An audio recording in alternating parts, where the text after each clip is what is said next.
राधे राधे दोस्तों। आज की हमारी कहानी है आलसी ब्राह्मण की चालाक और बुद्धिमान पत्नी की। पुराने जमाने की बात है। रामपुर राज्य में एक गंगाधर नाम का आलसी और मूर्ख ब्राह्मण रहता था। वो बिल्कुल बुद्धू था। वो जितना आलसी और बुद्धू था, उसकी पत्नी मोती उतनी ही बुद्धिमान और चतुर थी। एक दिन मोती गंगाधर से बोली, सुनो जी, तुम्हारी गृहस्थी की गाड़ी अब मुझसे नहीं खींची जाती। तुम तो सारा दिन चारपाई पर लेटे लेटे खर्राटे भरते रहते हो और मैं एड़ी चोटी का जोर लगा के खून पसीना एक करके तुम्हारा पेट भरते हूँ। ऐसा कब तक चलेगा? बस अब बहुत हो चुका।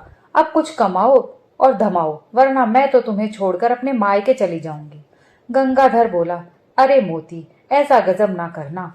तेरे सहारे ही तो मेरे घर की नैया चल रही है। क्या तू मुझे बीच मझधार में छोड़कर चली जाएगी? मोती बोली, इसके सिवाय अब और चारा भी तो नहीं है। अब तो कुछ काम धाम करो, मैं तभी यहाँ रहूंगी, वरना। गंगाधर ने बीच में ही मोती की बात काट कर कहा, वरना से आगे कुछ मत बोलना मोती। अरे आखिर मैं करूं भी तो क्या करूं? मेरे लिए तो काला अक्षर भैंस बराबर है। इसीलिए पूजा पाठ मैं कर नहीं सकता और धन मेरे पास है नहीं जो कोई व्यापार ही कर लूं। जादू भी नहीं जानता कि छू मंतर कहकर गरीबी दूर भगा लूं। कुछ समझ नहीं आता कि आखिर करूं तो क्या करूं। मोती बोली, अरे जादूगर ना सही तो ज्योतिषी ही बन जाओ। गंगाधर बोला, लेकिन ज्योतिष विद्या के बारे में तो मैं कुछ भी नहीं जानता। मोती बोली, अरे ज्योतिषी बनने में भला क्या लगता है? ब्राह्मण तो तुम हो ही। माथे पर चंदन का तिलक लगा लो, कुछ पोथी पत्रे पास रख लो और घर के बाहर लोगों का भाग्य बांचने बैठ जाओ। गंगाधर बोला, मोती, तूने तो ऐसे कह दिया जैसे ज्योतिष कोई खेल हो। ज्योतिष बनने के लिए ग्रह गोचर का ज्ञान होना चाहिए। नहीं तो किसी को कुछ बताओ और वो बात पूरी ना हो तो समझो आ गई ज्योतिषी की आफत।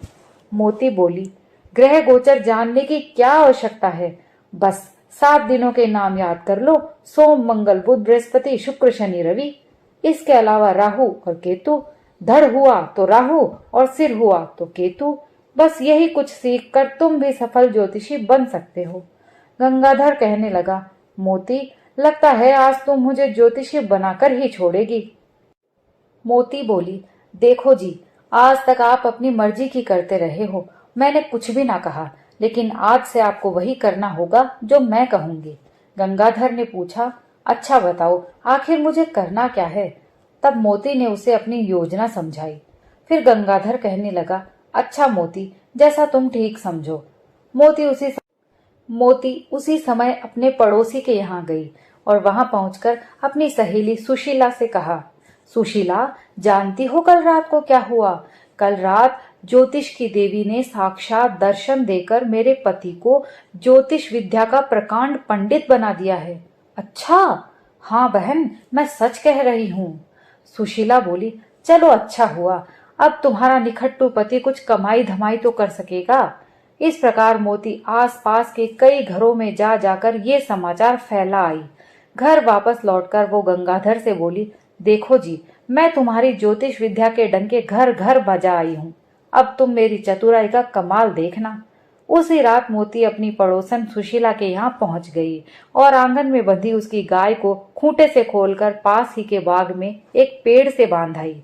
इस प्रकार उसने कई पड़ोसियों की गाय भैंस और घोड़े खोलकर गांव में इधर उधर बांध दिए।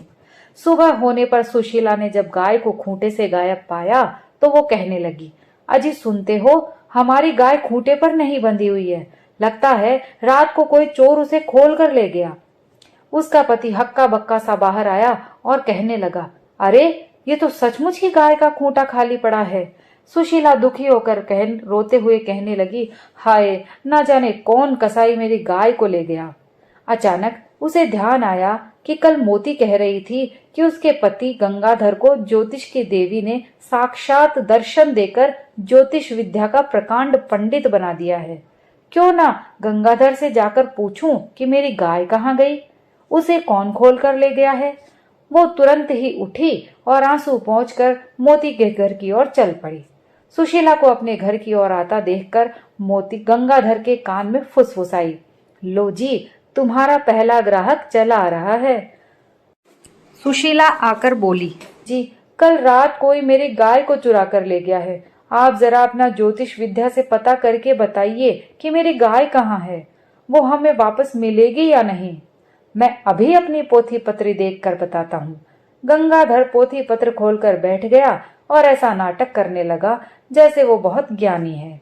उसने एक कागज पर कुछ लकीरें खींची, उंगलियों पर कुछ हिसाब लगाया, फिर कहने लगा, सुशीला भाभी, तुम्हारी गाय को जो चोर रात को खोलकर ले गया था, वो गाय को पास ही के बाग में बांध आया है। जाओ बाग में से अपनी गाय खोल लाओ। सुशीला बोली, मैं अभी बाग में जाकर गाय को खोलकर लाती हूँ। लेकिन पंडित जी, एक बात तो बताइए, ये कमीनी हरकत आखिर हमारे साथ की तो की किसने? गंगाधर बोला, सुशीला भाभी, तुम्हें आम खाने से मतलब है या पेड़ गिनने से? तुम्हें तुम्हारी गाय मिल जाएगी, यही क्या कम है? फिर चोर का नाम पूछने से क्या फायदा? ठीक है, तब मैं अभी बाग में जाकर देखती हूँ। ये कहकर सुशीला और उसका पति उसी समय दौड़े दौड़े बाग में पहुंचे। अरे, ये तो सचमुच ही हमारी गाय यहाँ बंधी हुई है। इसका मतलब है कि गंगाधर सचमुच ज्योतिषी बन गया है। उसकी बताई बात बिल्कुल सच निकली है। सुशीला और उसका पति बाग में से अपनी गाय को खोलकर ले आए। गाय को घर पर बांधकर वो दोनों गंगाधर के पास पहुंचे और कहने लगे, गंगा भाई, तुम्हारी दया से हमारी खोई हुई गाय बाग में मिल गई है। सुशीला ने 2 चांदी के सिक्के निकाले और गंगाधर को देते हुए कहा, गंगा भाई, तुम्हारी कृपा से हमारी खोई हुई गाय वापस मिली है, इसलिए लो, ये हमारी तरफ से कुछ भेंट स्वीकार करो। सुशीला भाभी, इसकी क्या आवश्यकता है, पर जब तुम अपने इतने अपनेपन से दे रही हो तो ले ही लेता हूँ। रात में मोती जिन जिन के पशुओं को चोरी से इधर उधर बांध आई थी, वे सभी भी अपने खोए हुए पशुओं के बारे में गंगाधर से पूछने आए। गंगाधर के द्वारा बताए स्थान पर ही उन सभी के पशु बंधे मिले। ये देखकर गांव वाले कहने लगे, गंगाधर तो पक्का ज्योतिषी बन गया है। उस रात को मोती ने गंगाधर से कहा, देखा मेरी चतुराई का कमाल,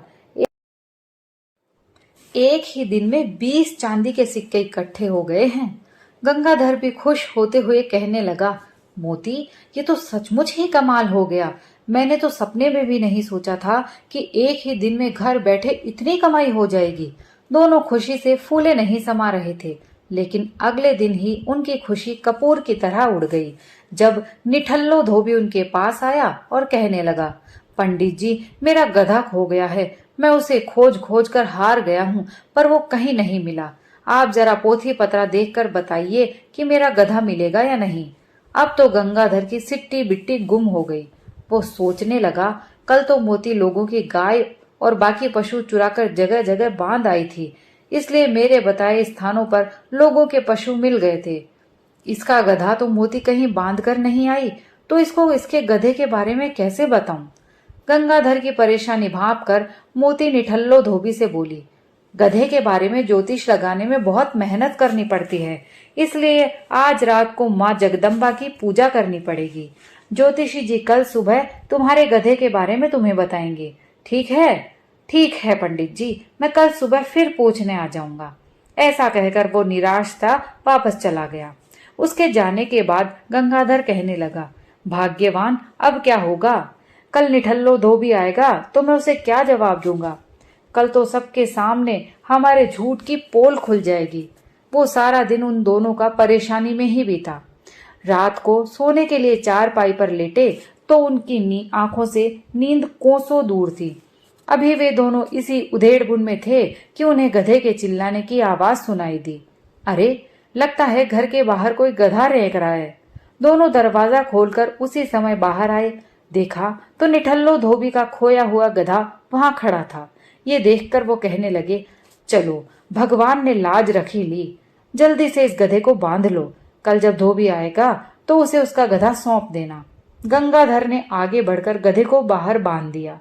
सुबह जब निठल्लो उनके पास आया तो गंगाधर कहने लगा, कल रात मैंने माँ जगदम्बा का जाप किया था, जिसके तप के प्रभाव से तुम्हारा गधा जहां था वहां से सीधा मेरे यहाँ खींचा चला आया। लो, अपना गधा संभालो। निठल्लो धोबी कहता है, वाह ज्योतिषी जी वाह, आप तो बड़े ज्ञानी हैं। फिर वो गधे के सिर पर हाथ फेरता है और पंडित जी को दक्षिणा देकर लौट जाता है। अब तो गंगाधर की ज्योतिष विद्या की कीर्ति दूर दूर तक फैल गई। रामपुर के राजा राम सिंह के कानों में भी ये बात पहुंची। राजा कहने लगे, अरे हमारे राज्य में इतना ज्ञानी ज्योतिषी रहता है, ये तो हमें पता ही नहीं था। जाओ, कोई उसे बुलाकर हमारे पास लाओ। आदेश पाकर एक सेवक गंगाधर के पास पहुंचा और कहने लगा, गंगाधर जी, तुम्हें महाराज ने दरबार में बुलाया है। कुछ सोचकर वो सेवक से बोला, ठीक है, तुम चलो, मैं अभी तैयार होकर दरबार में उपस्थित होता हूँ। ये सुनकर सेवक चला गया। अब बदहवास सा गंगाधर मोती के पास पहुंचा और कहने लगा, मोती, अभी अभी दरबार से राजा राम सिंह का सेवक मुझे बुलाने आया था। राजा राम सिंह ने मुझे ना जाने क्यों दरबार में बुलाया है। मोती कहने लगी, राजा राम सिंह के बारे में कौन नहीं जानता, वो तो महामूर्ख है। हर समय वह मूर्खों और चापलूसों से घिरा रहता है। तुम्हें उससे डरने की कोई जरूरत नहीं है। सुनो, दरबार में जाकर तुम वही करना जो मैं तुम्हें समझाती हूँ। ये कहकर मोती ने धीरे से उसे कुछ समझाया। फिर गंगाधर धड़कते हुए दिल से दरबार में राम सिंह के सामने पहुंचा और कहने लगा, प्रणाम महाराज। राजा बोला, गंगाधर, हमने सुना है तुम ज्योतिष शास्त्र के प्रकांड ज्ञाता हो। गंगाधर बोला, आपने सही सुना है महाराज। राजा बोला, तो फिर तैयार हो जाओ, अब हम तुम्हारी ज्योतिष विद्या की परीक्षा लेंगे। गंगाधर ने सोचा, अब तो मर गए। राम सिंह ने तत्काल ही अपनी मुट्ठी में कुछ दबाया और कहने लगा, गंगाधर, अपनी ज्योतिष विद्या से बताओ कि इस समय हमारी मुट्ठी में क्या बंद है। गंगाधर ने भय से आंखें मूंद ली और घबराहट में उसके मुंह से निकला, हाय रे मोती, अब तो मर गया। ये गंगाधर का सौभाग्य था कि राम सिंह ने अपनी मुट्ठी में एक मोती बंद किया था। गंगाधर के मुंह से निकले शब्दों को सुनकर राजा कहने लगा, मान गए कि तुम बुद्धिमान होने के साथ साथ कुशल ज्योतिषाचार्य भी हो। हमारी मुट्ठी में सचमुच मोती ही था। अब गंगाधर ने चैन की सांस ली। तभी राम सिंह ने दरबार में घोषणा की, हम आज से गंगाधर को राजकीय ज्योतिषाचार्य और अपना मुख्य सलाहकार नियुक्त करते हैं। ये सुनकर गंगाधर खुशी से उछलता हुआ घर वापस लौटा और सारी बात अपनी पत्नी मोती को बताई। ये खबर सुनकर मोती खुशी से उछल पड़ी। उधर दूसरी ओर राजा राम सिंह के चारों ओर रहने वाले चापलूस गंगाधर के विरुद्ध गुप्त मंत्रणा कर रहे थे। एक बोला, महाराज ने गंगाधर को अपना सलाहकार और राज ज्योतिषी बना लिया है। अब तो महाराज गंगाधर के कहने पर ही चला करेंगे। दूसरा बोला, इस प्रकार तो महाराज की नजरों में हमारी कीमत कम हो जाएगी। तो तीसरा बोला, कोई ऐसा उपाय करना चाहिए जिससे महाराज गंगाधर के चंगुल से निकलकर वापस हमारे चंगुल में आ जाएं। इस प्रकार धीरे धीरे कई महीने बीत गए। मोती और गंगाधर अब महल में ही रहने लगे थे। एक दिन जब गंगाधर राजा राम सिंह से मिलने उनके कक्ष के बाहर पहुंचा तो उसने सुना अंदर महाराज के पास कुछ मंत्रीगण बैठे हुए वार्तालाप कर रहे थे। गंगाधर द्वार से कान लगाकर उनकी बातें सुनने लगा। महामंत्री कहने लगा, महाराज, आप इतने दिनों से गंगाधर को बहुत ज्यादा मान सम्मान दे रहे हैं, वो इतने आदर का पात्र नहीं है। इस पर राजा बोला, महामंत्री जी, गंगाधर बहुत ही गुणी व्यक्ति है, उसे मान सम्मान मिलना ही चाहिए। महामंत्री बोला, महाराज, आपका सोचना गलत है। मैंने गुप्तचरों द्वारा गंगाधर के पूर्व जीवन के बारे में जांच पड़ताल करवाई है, जिससे पता चला है कि राज ज्योतिषी और आपका सलाहकार बनने से पहले गंगाधर महाबुद्धू और अनपढ़ था। महाराज, मुझे तो लगता है कि वो आपके साथ ठगी कर रहा है। वो ढोंग रचाकर राज ज्योतिषी और आपका सलाहकार बन बैठा है। राजा ने कहा, मगर महामंत्री जी, गंगाधर के द्वारा बताई सारी बातें सच कैसे निकलती हैं? महामंत्री बोला, महाराज, इसी को तो भाग्य कहते हैं। गंगाधर ने अंदाजा लगाकर जो जो भविष्यवाणियां की वह सच निकली। उसकी ज्योतिष विद्या का कोई कमाल नहीं है। राजा बोला, महामंत्री जी, कुछ भी हो, हमें तुम्हारी बात का जरा भी विश्वास नहीं हो रहा है। कक्ष के अंदर अपने खिलाफ होते षड्यंत्र को सुनकर गंगाधर के हाथों के तोते उड़ गए। वो उल्टे पांव लौटकर मोती के पास आया और कहने लगा, मोती, राजा से सुख बहुत भोग लिया, लगता है अब हम पर शीघ्र ही कोई संकट आने वाला है। मोती ने पूछा, आखिर क्या हुआ है जो तुम इस प्रकार की बातें कर रहे हो? गंगाधर बोला, मोती, महामंत्री और अन्य लोगों ने मेरे विरुद्ध महाराज के कान भरने शुरू कर दिए हैं। मुझे तो लगता है वे लोग मेरे विरुद्ध कोई षड्यंत्र रचने वाले हैं। मोती बोली, तो इसमें इतना परेशान होने की क्या बात है? लगता है इस षड्यंत्र को शय देने वाले महामंत्री जी हैं। मुझे उन्हें सबक सिखाना ही होगा। तुम फिक्र ना करो पंडित जी, मैं कोई ना कोई उपाय सोचती हूँ। अगले दिन ही राजा राम सिंह की रानी जब अपने स्नानागार में स्नान कर रही थी तो मोती ने मौके का फायदा उठाकर रानी के मेज पर रखे आभूषणों में से रानी का नौलखा हार उठा लिया। फिर सावधानी से एक एक कदम उठाती हुई स्नानागार से निकल गई और गंगाधर को अपनी योजना बता दी। कुछ देर बाद जब रानी नहाकर बाहर निकली और वस्त्र बदलकर मेज पर रखे आभूषणों पर अपनी दृष्टि डाली तो वह अपना नौलखा हार ढूंढने लगी। रानी ने हार को बहुत ढूंढा पर नौलखा हार नहीं मिला। वो उदास सी राम सिंह के कक्ष में पहुंची तो राजा कहने लगा, क्या बात है रानी, तुम्हारा मुंह क्यों उतरा हुआ है? रानी बोली, महाराज, मेरा नौलखा हार खो गया है। राजा हैरान होकर बोला, क्या? वो तो हमारी पीढ़ियों से चला आ रहा खानदानी हार था। राम सिंह ने उसी समय एक सेवक को आदेश दिया, जाओ इसी समय राज ज्योतिषी गंगाधर जी को बुलाकर लाओ। सेवक उसी समय गंगाधर को बुलाने चला गया। इधर दूसरी ओर मोती योजना अनुसार महामंत्री के घर पर उसकी पत्नी के पास पहुंची और कहने लगी, बहन, रथ में बैठकर इधर से गुजर रही थी कि प्यास लगाई। तुम्हारा घर सामने देखा तो रथ से उतरकर पानी पीने चली आई। महामंत्री की पत्नी ने कहा, ये तो तुमने बड़ा ही अच्छा किया, मैं अभी तुम्हारे लिए पानी लेकर आती हूँ। उसके जाते ही मोती ने झटपट कपड़ों में छिपा नौलखा हार निकाला और उसे मेज पर रखे फूलदान में डाल दिया। उधर राम सिंह का सेवक गंगाधर के पास पहुंचा और कहने लगा, राज ज्योतिषी जी, आपको महाराज ने इसी समय बुलाया है। गंगाधर ने अपने पोथी पत्रे उठाए और उसी समय राम सिंह के पास पहुंचा और कहा, महाराज, मेरे लिए क्या आज्ञा है? राजा बोला, राज ज्योतिषी जी, हमारी रानी का नौलखा हार चोरी हो गया है। आप पत्रा देखकर यह बताइए कि यह करतूत किसने की है? नौलखा हार किसने चुराया है? गंगाधर तुरंत ही अपने पोथी पत्रे खोलकर बैठ गया और उन्हें पढ़ने का ढोंग करने लगा। पोथी पत्रे देखता हुआ वो बुरी तरह चौंका। ओ! राजा ने पूछा, क्या हुआ राज ज्योतिषी जी, आप चौंक क्यों पड़े? गंगाधर बोला, बात ही कुछ ऐसी है महाराज। तो सुनिए महाराज, मैंने नौलखा हार के चोर का पता लगा लिया है। राजा बोला, तो जल्दी बताओ वह कौन है? गंगाधर बोला, महाराज, नौलखा हार के चोर महामंत्री जी हैं। अब तो राजा भी चौंक गया। क्या? महामंत्री जी नौलखा हार के चोर? नहीं नहीं, भला ऐसा कैसे हो सकता है? गंगाधर ने गंभीर होकर बोला, महाराज, ग्रह दशाएं ऐसा ही कह रही हैं और ग्रह दशाएं कभी झूठ नहीं बोला करती हैं। राजा बोला, राज ज्योतिषी जी, लगता है इस बार आप कहीं चूक गए हैं, तभी आप ये गलत भविष्यवाणी कर रहे हैं। गंगाधर बड़े विश्वास के साथ बोला, महाराज, शायद आपको मेरी कही बात पर विश्वास नहीं हो पा रहा है। आप ऐसा करिए, आप मेरे साथ इसी समय महामंत्री जी के आवास पर चलिए। मैं आपको वहीं पर बताऊंगा कि महामंत्री ने नौलखा हार कहाँ छुपाया हुआ है। राजा बोला, हाँ, यही ठीक रहेगा, लेकिन एक बात याद रखो, तुमने राज्य के महामंत्री के ऊपर नौलखा हार चोरी करने का गंभीर आरोप लगाया है। यदि तुम्हारा आरोप गलत निकला तो हम तुम्हारी गर्दन उड़ा देंगे। उसके बाद दोनों रथ में बैठकर उसी समय महामंत्री के आवास की ओर चल पड़े।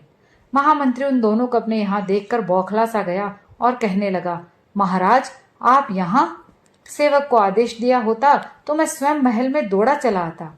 राजा बोला, महामंत्री जी, बात ही कुछ ऐसी है जिसके सच और झूठ का निर्णय यहाँ आए बिना कभी नहीं हो सकता था। महामंत्री ने पूछा, ऐसी कौन सी बात है महाराज? राजा ने कहा, महामंत्री जी, हमारी रानी का नौलखा हार चोरी हो गया है। राज ज्योतिषी गंगाधर जी का कहना है कि वो हार आपने चुराया है। महामंत्री भी चौंक कर बोला, ये आप क्या कह रहे हैं महाराज? मैं भला महारानी के हार की चोरी क्यों करूंगा? महाराज, मुझे तो लगता है गंगाधर जी का दिमाग फिर गया है, जो ये ऐसा झूठा आरोप मुझ पर लगा रहे हैं। अब गंगाधर, जो कि अभी तक चुप था, महामंत्री से बोला, महामंत्री जी, मेज पर जो फूलदान रखा है, जरा उसे उठाकर यहाँ लाइए। महामंत्री ने फूलदान गंगाधर को दे दिया। गंगाधर ने फूलदान को उल्टा किया और 9 का हार बाहर मेज पर आ गिरा। ये देखकर महामंत्री का मुंह भय से सफेद हो गया। राम सिंह ने कड़क कर महामंत्री से पूछा, महामंत्री जी, ये हार यहाँ कैसे आया? महामंत्री बोला, मैं क्या जानूं महाराज। ये सुनते ही राम सिंह का क्रोध और भड़क उठा और वो कहने लगा, महामंत्री जी, हार चोरी करके तुमने बहुत बड़ा अपराध किया है, जिसकी सजा तुम्हें अवश्य मिलेगी। मेरा आदेश है कि महामंत्री जी को अभी इसी समय कारागार में बंद कर दिया जाए। महामंत्री गिड़गिड़ाया, महाराज, मैंने हार नहीं चुराया है। लेकिन महाराज ने उसकी एक न सुनी। तभी कुछ सैनिकों ने महामंत्री को गिरफ्तार किया और उन्हें जेल में डाल दिया। गंगाधर के साथ राजा राम सिंह वहां से वापस चला आया। घर आकर गंगाधर मोती से बोला, मोती, अपने एक शत्रु का सफाया तो हो गया है, लेकिन ऐसा कब तक चलेगा? मोती ने पूछा, तुम्हारे कहने का मतलब क्या है? गंगाधर बोला, मोती, महामंत्री को तो अपने जाल में फंसाकर हमने कारागार में डलवा दिया है, लेकिन इसका ये मतलब तो नहीं है कि अब हमारे विरुद्ध कोई और चाल नहीं चलेगा। महामंत्री के बाकी साथी हमारा पीछा नहीं छोड़ेंगे और किसी दिन उनकी बातों में आकर राजा राम सिंह मेरा सिर कलम करा सकता है। मोती, तुमने जो खेल शुरू किया है ये खतरे का खेल है। ये खेल हमें और नहीं खेलना चाहिए। मोती बोली, पंडित जी, शायद तुम ठीक कह रहे हो। मूर्ख राम सिंह हमें कभी भी अपना निशाना बना सकता है। मैंने इस खतरे के खेल से बचने का उपाय भी सोच लिया है। मैं आज ही महल में ये बात फैला देती हूँ कि बहुत पढ़ने और पूजा पाठ करने से तुम पागल हो गए हो। तब तुम्हें पागल जानकर राजा राम सिंह तुम्हें राज ज्योतिषी के पद से हटा देगा और हम फिर से चैन की जिंदगी बिता सकेंगे। मोती उसी समय महल में राम सिंह के पास गई और कहने लगी, महाराज, गजब हो गया, राज ज्योतिषी जी पागल हो गए हैं। ये बात सुनकर राजा ने कहा, क्या ज्योतिषी जी पागल हो गए हैं? ये सब कैसे हुआ? तब मोती ने रोते रोते राजा राम सिंह को गंगाधर के बारे में झूठी कहानी सुना दी। मोती की बात सुनकर राजा कहने लगा, हमें बेहद दुख है कि राज ज्योतिषी जी पागल हो गए हैं, पर तुम्हें घबराने की कोई आवश्यकता नहीं है। हम राज ज्योतिषी और तुमसे राज की आवास और अन्य सुख सुविधाएं नहीं छीनेंगे। तुम लोग पहले की तरह महल में रहते रहोगे। सारी सुख सुविधाएं तुम्हें पहले की ही तरह मिलती रहेंगी। मोती तो यही चाहती थी। वो बोली, महाराज, आप बहुत दयालु हैं, आपका बहुत बहुत धन्यवाद। ये कहकर वो अपने घर लौट आई। उसने सारी बात अपने पति गंगाधर को बताई। फिर वे दोनों खुशी से अपना जीवन बिताने लगे। दोस्तों, ये कहानी यहीं समाप्त होती है। अगर आपको कहानी पसंद आई हो तो प्लीज़ लाइक, शेयर और कमेंट्स ज़रूर कीजिए। और अगर आप मेरे चैनल पर नए हैं तो प्लीज़ चैनल को सब्सक्राइब कर लीजिए